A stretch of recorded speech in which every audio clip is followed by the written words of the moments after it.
అందరికీ నమస్కారం అండి. స్టోరీ బుక్ ఛానల్కి స్వాగతం. ఈరోజు నేను మీకు వినిపించబోతున్న కథ అమ్మ నిర్ణయం. కథని చివరి వరకు వినండి. నచ్చితే కనుక ఖచ్చితంగా తప్పకుండా ఒక్క లైక్ చేయండి. ఈ కథ పైన మీ విలువైన స్పందనని కామెంట్ రూపంలో మాకు తెలియజేయండి. కొడుకు తన మందులు తీసుకొస్తాడేమో అని ఎదురు చూస్తూ ఉన్న శారదాదేవి గారు మెల్లగా తన గదిలోంచి అడుగులో అడుగు వేసుకుంటూ వచ్చి సోఫాలో కూర్చుంది. అక్కడే టీవీ చూస్తూ ఉన్న కోడల్ని పిలిచింది. అమ్మాయి రాదా? అబ్బాయి ఇంకా రాలేదా అని అడిగింది. కోడలు టీవీలో నుంచి తల తిప్పి కూడా చూడకుండా అడ్డంగా ఒకసారి తల ఊపింది. కోడల నుంచి అంతకంటే గౌరవాన్ని ఎక్స్పెక్ట్ చేయని శారదాదేవి గారు, ఉదయం మందులు తెమ్మని అబ్బాయికి చెప్పాను. ఒక్కసారి మధ్యాహ్నం ఫోన్ చేసి గుర్తు చేయమన్నాను. ఫోన్ చేసి చెప్పావా? 3 రోజుల నుంచి వాడికి చెప్తున్నాను, మర్చిపోతూనే ఉన్నాడు. ఇవాళైనా తెస్తాడో లేదో అనుకుంటూ మెల్లగా లేచి తన గదివైపు వెళ్లబోయింది. సోఫాలోంచి విసురుగా లేచి వంటగదిలోకి వెళ్లబోయిన రాధ శారదాదేవి గారికి గట్టిగా గుద్దుకోవటంతో తన పళ్ళ సెట్టు ఊడి కింద పడి విరిగిపోయింది. కంగారు పడిన శారదాదేవి పళ్ళ సెట్టు కోసం వెతుక్కోసాగింది. కళ్ళు కూడా సరిగ్గా కనపడ్డం లేదు. చేత్తో మెల్లగా తడిమి చూసింది. పళ్ళ సెట్టు విరిగిపోయిందని అర్థమైంది. ఈ మధ్యే అన్నం కూడా తినలేకపోతున్నానని కొడుకును బ్రతిమాలి పోరు పెట్టి మరీ పళ్ళ సెట్టు పెట్టించుకుంది. 10,000 అయిందని ఇప్పటికీ నస పెడుతూనే ఉన్నాడు కొడుకు. ఈ మధ్య కళ్ళు కూడా బొత్తిగా కనపడ్డం లేదు. కళ్ళ కంటే పళ్ళే ముఖ్యమని, కనీసం ఏమన్నా తినడానికైనా ఉంటుందని కళ్ళు చూపించుకోకుండా పళ్ళ సెట్టు పెట్టించుకుంది. ఇప్పుడు అది విరిగిపోయింది. అది విరిగిపోయిందని తెలిస్తే కొడుకు ఎంత పెద్ద గొడవ చేస్తాడో ఊహించుకుంటేనే గుండె దడదడలాడుతుంది. ఇక చేసేదేం లేక మెల్లగా గదిలోకి వెళ్ళిపోయింది. తన గదిలోకి వెళ్ళగానే కొడుకు ఆఫీస్ నుంచి వచ్చాడు. ఈ మధ్య రోజు ఆఫీసులో చిరాకంతా మూటగట్టి ఇంటికి తీసుకొస్తున్నాడు. చిరాగ్గా గబగబా కాళ్ళు కడుక్కుని విసురుగా వచ్చి సోఫాలో కూర్చోబోతూ ఉండగా పళ్ళ సెట్లోని విరిగిన ముక్క అతని కళ్ళల్లో పడింది. అనుమానంగా చూస్తూ ఏంటిది అంటూ రాధని అడిగాడు కృష్ణ. ఏం చెప్పమంటారు, మీ అమ్మగారు పళ్ళ సెట్టు విరిగిపోయింది. ఎంత నిర్లక్ష్యంగా ఉంటారో ఆవిడ అంది. తన హడావిడి వల్లే అది విరిగిపోయిందన్న నిజాన్ని దాస్తూ. ఏంటో ఈ అమ్మ, వయసు పెరుగుతుంది కానీ కొంచెం కూడా జాగ్రత్త ఉండడం లేదు. మొన్నే 10,000 పెట్టి వేయించాను ఆ సెట్టుని. ఆ అమ్మ రోజు రోజుకి నాకు ఖర్చులు పెంచేస్తుంది అనుకుంటూ బాత్రూంలోకి వెళ్ళిపోయాడు. స్నానం చేసొచ్చి మళ్ళీ సోఫాలో అలాగే కూర్చుని వెనక్కి తలవాల్చి కళ్ళు మూసుకుని కూర్చున్నాడు. అప్పటి వరకు కోడలు చూస్తున్న సీరియల్ శబ్దం ఆగిపోగానే కొడుకుచ్చుంటాడు, టీవీ ఆఫ్ చేశాడు అనుకుంటూ మెల్లగా లేచి తన గదిలోంచి బయటకొచ్చి కొడుకు పక్కన కూర్చుంది. కృష్ణ అలానే కళ్ళు మూసుకుని వెనక్కి వాలి పడుకునున్నాడు. కొడుకును డిస్టర్బ్ చేస్తే ఏమంటాడో అన్న భయంతో శారదాదేవి అలానే మౌనంగా కూర్చుంది. కాసేపటికి కృష్ణ కళ్ళు తెరిచి చూశాడు. అంతవరకు మౌనంగా ఎదురు చూస్తున్న శారదాదేవి గారు, బాబు నా మందులు తీసుకొచ్చావా? 3 రోజుల నుంచి చెప్తున్నాన్రా, మర్చిపోతున్నావు. మందులతో పాటు నా భాగవతం పుస్తకం కూడా చిరిగిపోయింది, అది కూడా తెమ్మని చెప్పాను. నువ్వు తేనే లేదు ఇప్పటి వరకు అని అడిగారు శారదాదేవి గారు. నువ్వొకదానివమ్మా, ఎప్పుడూ ఏదో ఒక ఖర్చు, ఏదో ఒకటి తెమ్మని చెప్తూనే ఉంటావు. మందులంటే అత్యవసరం, తేవలసిందే, తప్పదు, తీసుకొస్తాను. ఈ భాగవతాలు రామాయణాలు నీకెందుకు? కళ్ళు కనిపించట్లేదు అంటున్నావు, అవన్నీ ఏం చేసుకుంటావు? నాకెన్ని ఖర్చులున్నాయో నీకు తెలుసా? పిల్లల స్కూల్ ఫీజులు కట్టాలి, పండగలని, వాళ్ళ పుట్టినరోజులని, వాళ్ళకు బట్టలు కొనాలి. ఇన్ని ఖర్చులు నా నెత్తి మీద ఉన్నాయి. అవన్నీ తర్వాత చూద్దాం. నీ మందులు తేవడం మర్చిపోయాను, రేపు తీసుకొస్తానులే అన్నాడు. వెంటనే కళ్ళు మూసుకున్నాడు. శారదాదేవి గారు చేసేదేం లేక మౌనంగా కూర్చుండిపోయింది. కొడుకు మళ్ళీ కళ్ళు తెరిచి చూస్తాడేమో, తన పళ్ళ సెట్టు విరిగిపోయిందని చెప్పాలి అనుకుంది. సమయం కోసం వేచి చూస్తోంది. కొడుకుని తదేకంగా చూస్తూ ఉన్న శారదాదేవి గారు కొడుకు కళ్ళు తెరవడంతో, నాన్న నా పళ్ళ సెట్టు విరిగిపోయిందిరా, పొరపాటున కింద పడింది, కొత్తది పెట్టిస్తావా? మళ్ళీ భోజనం చేయడానికి కూడా వీలు కాదురా, చాలా ఇబ్బందిగా ఉంటుంది అంది నెమ్మదిగా. ఇంతలో కోడలు రాధ వంటగది నుంచి బయటకొస్తూ, పొద్దున్నుంచి ఆఫీసులో కష్టపడి ఇంటికొచ్చారు, కాసేపైనా మనశ్శాంతిగా ఉండరెవరేంటి మీరు? 60 ఏళ్ళు దాటిన మీరు మీ అవసరాలు ఖర్చులు ఏది కావాలంటే అది పోరు పెట్టి చేపించుకుంటున్నారు. మరి పిల్లలు ఊరుకుంటారా? వాళ్ళకి ఎన్ని అవసరాలుంటాయి. బట్టలని బొమ్మలని ఎన్ని అడుగుతున్నారో ఆలోచించండి. అవన్నీ అర్థం చేసుకోకుండా ఎంతసేపు మీ మందులు, మీ ఖర్చులు, మీ భాగవతాలు, మీ రామాయణాలే. కొడుకు జీతం ఎంతొస్తుంది, ఇంట్లో ఖర్చు ఎంత అవుతుంది, ఇవేవి ఆలోచించే పనే లేదు. కొత్త పళ్ళ సెట్టు కావాలని ఆశ పుట్టిందేమో, పాతదాన్ని విరగొట్టు కూర్చున్నారు. ఇలాంటి వాళ్ళని నేను ఎక్కడా చూడలేదు అంటూ భోజన ఏర్పాట్లు చూడడానికి వంటగదిలోకి వెళ్ళిపోయింది. శారదాదేవి గారు మాత్రం కళ్ళల్లో కన్నీటి పొర ఎవ్వరికీ కనిపించనీయకుండా పక్కకి తిరిగి కళ్ళు తుడుచుకొని కొడుకేమైనా మాట్లాడతాడేమో అని ఎదురు చూడసాగింది. తన సమాధానం కోసమే తల్లి ఎదురు చూస్తుంది అన్న విషయం అర్థమై, అమ్మా ఊరికే విసిగించకమ్మా, అసలే ఆఫీసులో బోలెడంత పనిచేసి చిరాగ్గా ఉంది. ఇప్పుడిప్పుడే నువ్వు చెప్పినవన్నీ చెయ్యాలంటే కుదరదు. మెల్లగా చూస్తానులే అని చెప్పి భోజనానికి వెళ్ళిపోయాడు. కనీసం శారదాదేవి గారిని అన్నం తిందాని రామ్మా అని కూడా అడగలేదు. ఈలోపు ఆడుకోవడానికి వెళ్లిన మనవడు మనవరాలు తిరిగి ఇంటికొచ్చారు. వాళ్ళు నాన్నమ్మ అంటూ దగ్గరకొస్తారేమోనని ఆశగా చూడసాగింది శారదాదేవి. కానీ ఆవిడ కనీసం పట్టించుకోకుండా వాళ్ళు లోపలికి వెళ్ళిపోయారు. రోజు జరిగే విషయమే అయినా శారదాదేవి గారి మనసు చివుక్కుమంది. కొడుకుకి తన మీద ప్రేమ, అభిమానం, కన్నతల్లి నన్ను ఇంతలా పెంచి పెద్ద చేసింది అన్న గౌరవం గాని, మనవడు మనవరాలికి నాన్నమ్మ అనే ఆప్యాయత గాని, కోడలికి అత్తగారనే గౌరవం గాని లేవని తెలిసినా కూడా చివరి రోజుల్లో కొడుకుతో కలిసి ఉండాలని ఆశని చంపుకోలేక ఆ ఇంట్లో అన్ని వ్యతిరేకతల మధ్యలో మౌనంగా కాలాన్ని వెళ్లదీస్తోంది. ఈ ఆలోచనల నుంచి తేరుకొని శారదాదేవి గారు మౌనంగా తన గదిలోకి వెళ్ళిపోయారు. గదిలో అడుగు పెడుతుండగానే తన భర్త ఫోటో తనని చూసి నవ్వుతున్నట్టుగా అనిపించింది. భర్త ఫోటోకి దగ్గరగా వెళ్ళి, చూశారా ఇంట్లో ఏం జరుగుతుందో? తల్లిగా నేను వాడికి ఏం తక్కువ చేశానో నాకు అర్థం కావడం లేదు. వాడి మనసులో నా మీద కాస్తైనా ప్రేమ లేదు, కన్నతల్లి అన్న గౌరవమూ లేదు అనుకుంటూ భర్తకి వినబడదని తెలిసినా తన బాధని ఆయనతో చెప్పుకోసాగింది. శారదాదేవి గారి భర్త రాఘవరావు గారిది సంపన్న కుటుంబం, ఆదర్శ భావాలున్న వ్యక్తి. కష్టమని ఎవ్వరింటి ముందుకొచ్చినా వట్టి చేతులతో పంపించేవారే కాదు. అలా ఉన్న ఆస్తంతా దాన ధర్మాలకు ఆవిరి చేసేశారు. ఇంట్లో ఈగల మోత, బయటేమో పల్లకీల మోత అన్నట్టు ఊరు జనమంతా ఆయనకి ఎంతో గౌరవం ఇచ్చేవారు.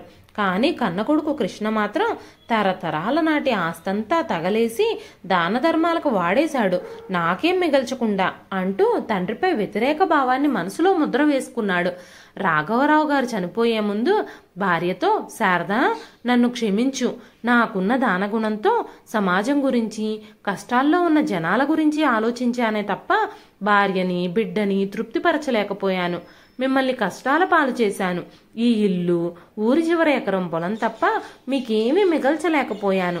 ఆ పొలం అమ్మేసైనా వాడిని బాగా చదివించు, వాడు బాగా చదువుకుని మంచి ఉద్యోగంలో చేరితేనైనా నా మీద కోపం పోతుందేమో అన్నారు. భర్త మాట జవదాటకుండా ఆ ఎకరం పొగలను సాగు చేస్తూ ఒక పూట తిని ఒక పూట పస్తుండి ఎవ్వరి ముందు చెయ్యి చాచకుండా తలదించుకోకుండా తన సొంత కష్టంతో కొడుకును బాగా చదివించి ప్రయోజకుణ్ణి చేసింది. పొలం అమ్మాల్సిన అవసరం రాకుండా కూలి పనులకు కూడా వెళ్ళింది. అలా ఆలోచనల్లో మునిగిపోయిన తను ఎప్పుడు నిద్రపోయిందో తనకే తెలియదు. భోజనానికి రమ్మని కొడుకు గాని కోడలు గాని పిలవనే లేదు. పిలిచినా వెళ్ళి ఏం తినగలదు? పళ్ళ చెట్టు విరిగిపోయింది కదా. మధ్యరాత్రి మెలకు వచ్చింది. చాలా ఆకలిగా ఉంది. చేసేది ఏమీ లేక అలాగే కళ్ళు మూసుకుని పడుకుంది. తెల్లవారింది. కాలకృత్యాలు తీర్చుకుని మెల్లగా వెళ్లి వసారాలో కూర్చుని సూర్యకిరణాలను ఆస్వాదిస్తూ గాయత్రీ మంత్రం మనసులోనే చదువుకుంటూ కూర్చుంది. ఇంతలో కూరగాయలమ్మే రామలక్ష్మి అటుగా వెళ్లడం చూసింది. రామలక్ష్మిని చిన్నగా దగ్గరకు పిలిచి, పక్క బజారులో ఉండే మా అన్నయ్య గారు అమ్మాయి భవానీని కొంచెం నేను రమ్మన్నానని చెప్తావా అని రామలక్ష్మితో చిన్నగా చెప్పింది. తను సరే అని తలూపి ముందుకెళ్ళిపోయింది. ఇంతలో కోడలు లేచి వంటగదిలోకి వెళ్లడం గమనించిన శారదాదేవి గారు మెల్లగా అక్కడి నుంచి లేచి వెళ్లి కోడలికి వంటలో సహాయం చేస్తున్నారు. కూరగాయలు కట్ చేస్తూ తలుపు వైపు చూడసాగారు. అది గమనించిన రాధ, ఏంటి ఈవిడ గారు ఎవరికోసం ఎదురు చూస్తున్నారు అని మనసులోనే అనుకుంది. కాసేపటికి టిఫిన్ రెడీ అయింది. టిఫిన్ చేద్దామని టేబుల్ దగ్గర కూర్చుందే గాని తినడానికి ఎలా వీలవుతుంది? అమ్మాయి రాధా, నేను ఈ టిఫిన్ తినలేను, రాత్రి కూడా భోజనం చేయలేదు, నీరసంగా ఉంది, కొంచెం పాలిస్తావా అని అడిగింది. మనం పోయించుకునే పాలు పిల్లలకు పొద్దున్నే హార్లిక్స్లు ఇవ్వడానికి, మీ అబ్బాయికి పెరుగులోకే సరిపోతుంది, మీకు పాలెక్కడి నుంచి తెచ్చి ఇవ్వను అంటూ చిరాగ్గా అని వంటగదిలోకి వెళ్ళిపోయింది. కొడుకు టిఫిన్ చేసి ఆఫీస్కి వెళ్ళిపోయాడు. ఆ కాసేపటికి శారదాదేవి గారి అన్నయ్య కూతురు భవానీ వచ్చింది. ఏంటత్తా కబురు చేశావంట అని శారదాదేవి గారిని అడిగింది. నా పళ్ళ చెట్టు రాత్రి విరిగిపోయింది, అప్పటినుంచి ఏమీ తినడానికి కుదరడం లేదు. కృష్ణకేమో ఆఫీస్ పనులతో హాస్పిటల్కి తీసుకెళ్లడం కుదరదు అన్నాడు. కళ్ళు కూడా ఈ మధ్య సరిగ్గా కనిపించడం లేదు. భాగవతం చదువుకుందామన్నా వీలు కావడం లేదు. కాస్త హాస్పిటల్ దాకా వెళ్ళొద్దాం, తోడొస్తావేమోనని పిలిచాను అన్నారు శారదాదేవి గారు. ఈ మాటలు వింటున్న రాధ వంటగది నుంచి గబగబా బయటకొచ్చి, మీకు వయసు పెరిగింది గాని కొంచెమైనా ఇంగితం లేకుండా పోతోంది. మీ కొడుకు హాస్పిటల్కి తీసుకెళ్లలేదని మీ మేనకోడల్ని పిలిపించుకున్నారా? చుట్టాలందరిలో మా పరువు ఏమైపోతుంది ఈ విషయం బయటకు తెలిస్తే? ఏం ఒక్కరోజు ఆగలేకపోయారా? ఆయన తీసుకెళ్తానని చెప్పారుగా. అందరి ముందు మా పరువు తీయాలని చూస్తున్నారు. కన్నతల్లిని పట్టించుకోని కొడుకు అని మీ అబ్బాయి మీద ముద్ర వేసేలా చేస్తున్నారు.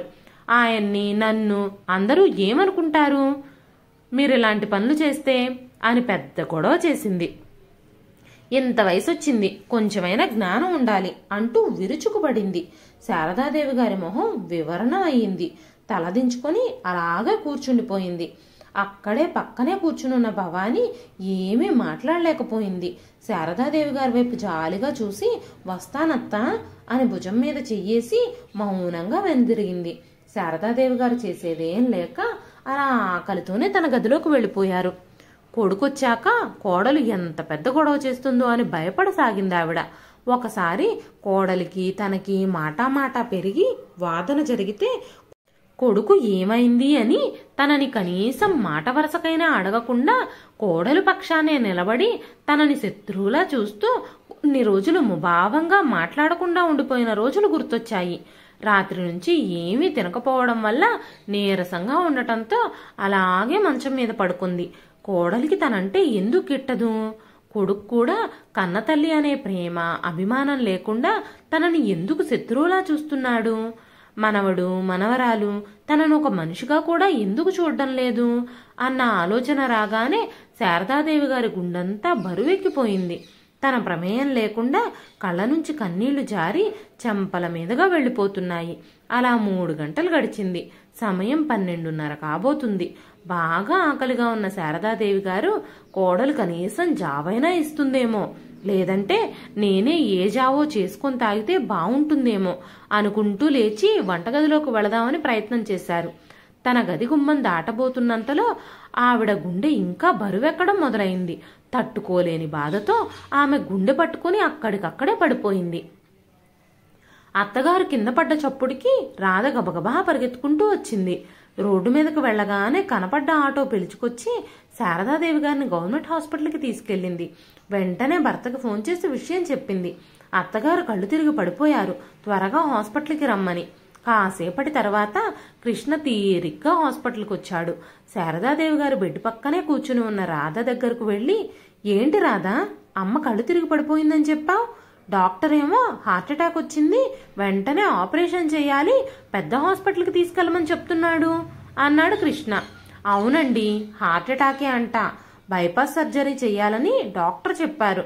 అది లక్షలతో కూడుకున్న వ్యవహారం. ఆపరేషన్ చేసినా కూడా ఈవిడ బ్రతుకుతుందన్న గ్యారంటీ ఏంటి? ఇప్పటికే 60 ఏళ్లు దాటిపోయాయి. రేపో మాపో చచ్చిపోయే ఈ ముసలావిడ కోసం లక్షలు ఖర్చు పెట్టడం అవసరం అంటారా? మన భవిష్యత్తు గురించి ఆలోచించండి. మన పిల్లల చదువులు ఖర్చులు మనకున్నాయి. ఇప్పుడు మనం దాచుకున్న డబ్బులన్నీ పోసి అప్పులు చేసి ఈవిడ్ని బ్రతికించుకుంటే మనకు ఉపయోగం ఏంటి? మెల్లగా అప్పుడే స్పృహలోకి వస్తున్న శారదాదేవి గారు కోడలి మాటలు విని హతాశురాలయ్యారు. కొడుకు ఏమంటాడో అన్న ఆశతో కళ్ళు మూసుకుని అలాగే వారి సంభాషణ వినసాగారు.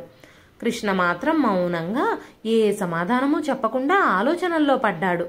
తల్లి మీద ప్రేమ పొంగుకొచ్చి ఆపరేషన్ చేయించడానికి అప్పులు చేసి డబ్బులు తెస్తాడేమో అన్న భయంతో రాధ, మీరు గనక ఇప్పుడు ఈవిడికి ఆపరేషన్ చేయించాలనే నిర్ణయించుకుంటే గనక నేను పిల్లల్ని తీసుకొని నా దారి నేను చూసుకుంటాను.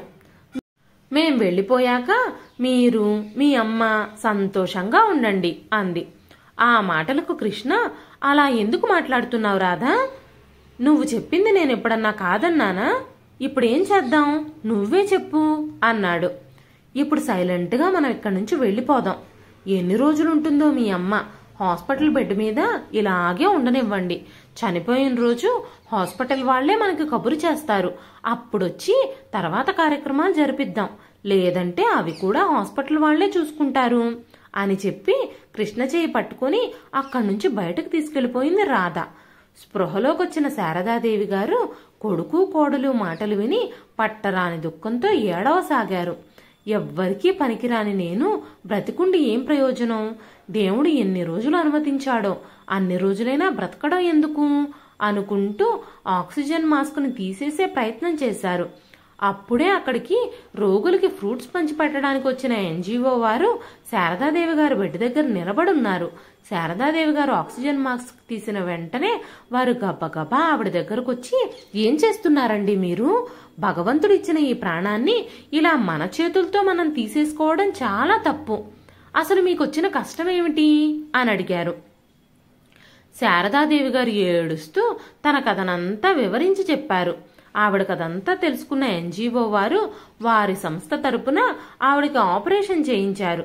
శారదాదేవి గారు డిశ్చార్జ్ అవుతున్న రోజు ఎన్జిఓ వారే ఆవిడను తీసుకెళ్లి వారి సంస్థ తరపున ఉన్న వృద్ధాశ్రమంలో చేర్పించారు. అక్కడికి వెళ్ళాక కూడా శారదాదేవి గారు నిరాశతో నిస్పృహతో రోజులు వెళ్లదీస్తున్నారు. ఆ సంస్థ మేనేజరు రామచంద్రయ్య గారు ఒకరోజు శారదాదేవి గారి దగ్గరకొచ్చి, కొడుకు కోడలు మీ పట్ల చూపిన అమానుషాన్ని ఎన్ని రోజులు అలా గుర్తు చేసుకుంటూ మీ మనసును వేదన చెందించుకుంటారు?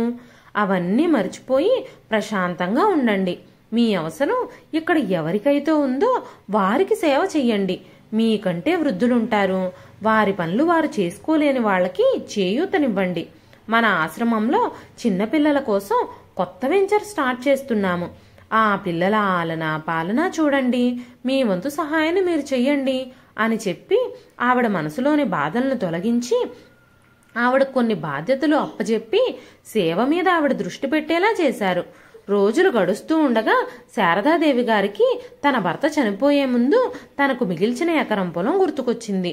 ఊర్లో ఉన్న పాత ఇల్లు, ఆ ఎకరం పొలం అమ్మేసి ఈ ఎన్జిఓకి నా వంతు సహాయం ఇస్తాను అనుకుంటూ బయలుదేరి ఊర్లో ఉన్న పాతింటికి వెళ్ళింది. ఇంటి తాళం తీసి తన గదిలో ఉన్న ఇనప ట్రంకు పెట్టె ఓపెన్ చేసింది. అందులో పొలం కాగితాలున్నాయి, ఇంటి పేపర్లు ఉన్నాయి. ఊర్లన్నీ సిటీలతో కలిసిపోవడం వల్ల ఆ పొలానికి మంచి ధర వచ్చింది. వెంటనే ఆ ఇంటిని పొలాన్ని అమ్మేసి ఎన్జిఓకి డొనేషన్గా ఇచ్చింది. ఆ తర్వాత కొన్ని రోజులకి ఊర్లో ఉన్న పొలాలకి రేట్లు పెరిగాయని తెలుసుకున్న కృష్ణ ఆ పొలాన్ని ఇంటిని అమ్మేసి ఆ డబ్బు బ్యాంకులో వేసుకోవాలన్న ఆశతో ఊరికి వెళ్ళాడు. అప్పటికే శారదాదేవి గారు పొలాన్ని ఇంటిని అమ్మేశారని తెలుసుకున్న కృష్ణ తన తల్లి ఎక్కడుందో తెలుసుకుని ఆ డబ్బు ఎలాగైనా తల్లి నుంచి రాబట్టాలని తల్లి కోసం విశ్వ ప్రయత్నాలు చేశాడు. చివరకు తల్లి ఉంటున్న వృద్ధాశ్రమం అడ్రస్ తెలుసుకున్నాడు. ఆవిడ్ని కలవడానికి భార్యతో సహా వెళ్ళాడు. ఆవిడ్ని పిలవడానికి వెళ్లిన ఆశ్రమం మేనేజర్తో శారదాదేవి గారు, నాకు ఎలాంటి కొడుకు కోడలు లేరు, నేను ఒక అనాథని, నా అనే వాళ్ళెవ్వరూ నాకు లేరు అని చెప్పి తన పనిలో నిమగ్నమయ్యారు. అదే విషయం రామచంద్రయ్య గారు వెళ్లి కృష్ణతో చెప్పగానే, లేదు లేదు, నేనే స్వయంగా వెళ్లి మా అమ్మతో మాట్లాడతాను, నన్ను అమ్మ దగ్గరకు తీసుకెళ్ళండి అని కృష్ణ అడగగానే రామచంద్రయ్య గారు కృష్ణని శారదాదేవి గారి గదిలోకి తీసుకెళ్లారు. కృష్ణ వెంటనే, అమ్మా, ఊర్లో ఉన్న పొలము ఇల్లు అమ్మేశావంట కదా, ఆ డబ్బు ఏం చేశావు? ఆ డబ్బు మా పిల్లల భవిష్యత్తుకు చాలా ఉపయోగపడుతుంది, ఆ డబ్బు మాకిచ్చేయమ్మా. నువ్వు ఎలాగూ వృద్ధాశ్రమంలోనే ఉంటున్నావు కదా, నీకు ఖర్చులే ఉంటాయి, అన్నీ ఆశ్రమం వాళ్లే చూసుకుంటారు కదా, నాకిచ్చేయమ్మా అంటూ అడిగాడు. డబ్బు కోసం మళ్ళీ తిరిగి నా దగ్గరకు రావడానికి నీకు సిగ్గనిపించడం లేదా? నీ కన్నతల్లి చనిపోయినా పర్వాలేదనుకొని నువ్వు నీ భార్య ఆ రోజు నన్ను ఆసుపత్రిలో అనాథలా వదిలేసి వెళ్ళిపోయారు. ఇప్పుడు మళ్ళీ డబ్బు మీద ఆశతో డబ్బు కోసం నా దగ్గరకు వచ్చారు. మీకంటే మనుషుల్ని పీక్కు తినే రాబందులే నయం. అవి కూడా చనిపోయాకే పీక్కు తింటాయి. మీలాంటి వాళ్ళు బ్రతికుండగానే అంటూ తన మాటల్ని పూర్తి చేయలేకపోయారు. ఏ డబ్బు కోసమైతే ఆశపడి నువ్వు ఈ తల్లిని వెతుక్కుంటూ వచ్చావో ఆ డబ్బుల్లో ఒక్క రూపాయి కూడా నీకు దక్కదు. ఆ డబ్బంతా నేను ఈ ఆశ్రమానికే డొనేషన్గా ఇచ్చేశాను. నీలాంటి కసాయివాడికి ఆ డబ్బు చెందే కంటే ఎంతో మంది చిన్నపిల్లల ఆకలి తీర్చడానికి ఆ డబ్బు ఉపయోగపడితే మీ నాన్నగారి ఆత్మ కూడా శాంతిస్తుంది అని చెప్పి నిరసనగా కొడుకు వైపు చూస్తూ ఇక మాట్లాడడానికి ఏమీ లేదు అన్నట్టు మౌనంగా నిలబడ్డారు శారదాదేవి గారు. తల్లి మాటలు కొరడా దెబ్బల్లా చెల్లున తగులుతూ ఉంటే సిగ్గుతో వెనుదిరిగారు కొడుకు కోడలు. ఇదండి ఈ రోజు కథ. ఈ కథ నచ్చితే ఒక్క లైక్ చేయండి.